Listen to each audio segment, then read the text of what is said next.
Em 2018, Everton saiu do Flamengo e foi para o São Paulo. O jogador já havia atuado pela equipe carioca anteriormente. Foi até campeão brasileiro em 2009, quando jogou várias vezes até como lateral esquerdo, no lugar do Juan. Pois é, no ano retrasado, o São Paulo tirou o jogador do Flamengo. Tirou o jogador do Flamengo? Não, na verdade não. Na verdade, um empresário ofereceu o atleta ao São Paulo e ele, sim, o empresário Carlos Leite, que detinha parte dos direitos sobre o atleta, né, e levou para o São Paulo, imaginando que seria interessante para ele uma maior visibilidade, já que no Flamengo a competição por uma vaga no time titular aumentava muito.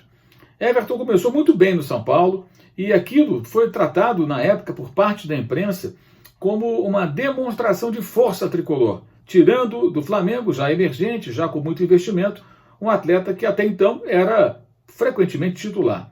Bem, não é muito difícil imaginar que com o progresso rubro-negro e a elevação, o aumento, né, do nível das contratações que passaram a ser feitas, o Everton perderia espaço naturalmente no time do Flamengo. Alguém imagina que hoje ele seria titular? A concorrência seria forte demais para ele.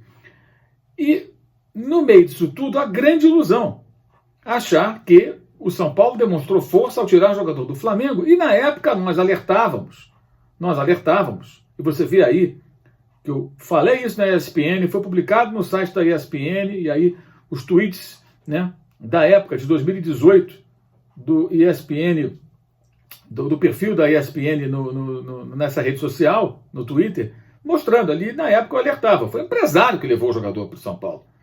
O São Paulo não teve bala para contratar o jogador. E agora o Globoesporte.com traz a informação, o empresário Carlos Leite cobrando o São Paulo uma dívida pela contratação do Everton.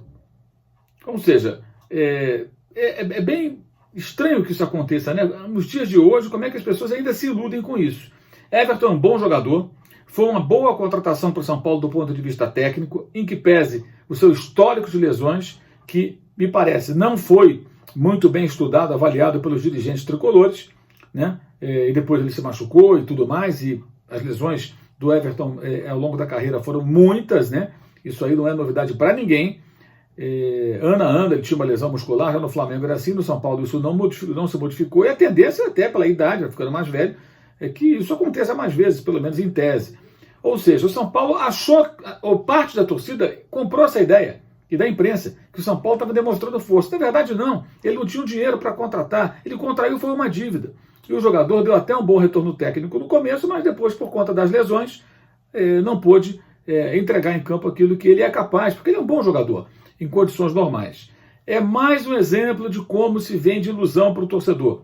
É mais uma demonstração inequívoca de como as versões podem ser muitas vezes manipuladas de maneira que o torcedor sinta um poderio, uma força no seu clube que na verdade não existe. Recapitulando, Everton saiu do Flamengo, o Flamengo acabou pegando um bom dinheiro por ele, um jogador que já tinha rendido tecnicamente para o clube, mas que já entrava numa fase final na sua passagem pela equipe rubro-negra, porque não haveria mais espaço para ele, certamente. Ele saiu já em 2018, 2019, com as contratações feitas, ele seria reserva naquele elenco e hoje continuaria sem muito espaço no elenco do Flamengo. Então, é importante recapitular essa história para o torcedor de São Paulo entender e prestar atenção nesse tipo de manobra. O mesmo aconteceu quando São Paulo contratou o Pablo. O Flamengo já havia desistido do atleta, e aí no dia seguinte o São Paulo entrou com tudo e contratou pagando o que o Atlético Paranaense queria. O Flamengo ainda ofereceu muito, cerca de 5 milhões de euros, e o Atlético queria 7. O São Paulo chegou ali no valor que o Atlético queria e contratou o jogador. O Pablo é mau jogador? Não é mau jogador, mas ele foi superestimado por conta de um semestre acima da média, da sua própria média, na temporada de 2018. Aquela sensação de poderio, o São Paulo venceu uma disputa com o Flamengo. Não venceu disputa nenhuma com o Flamengo. O São Paulo contratou um jogador por um valor que era exagerado. Erro de avaliação da diretoria. São tropeços muito graves dessa atual gestão do futebol. Claro que o Leco, o presidente, tem participação. O Raí, como homem forte do futebol, também. Então, faça uma reflexão, você, torcedor de São Paulo. Afinal de contas, são bons negócios esses? Valeu a pena trazer o Everton para o Morumbi e agora ter uma dívida com o empresário? Será que valeu a pena mesmo? Ainda mais agora, no meio dessa crise toda provocada pela pandemia do novo coronavírus. Saudações.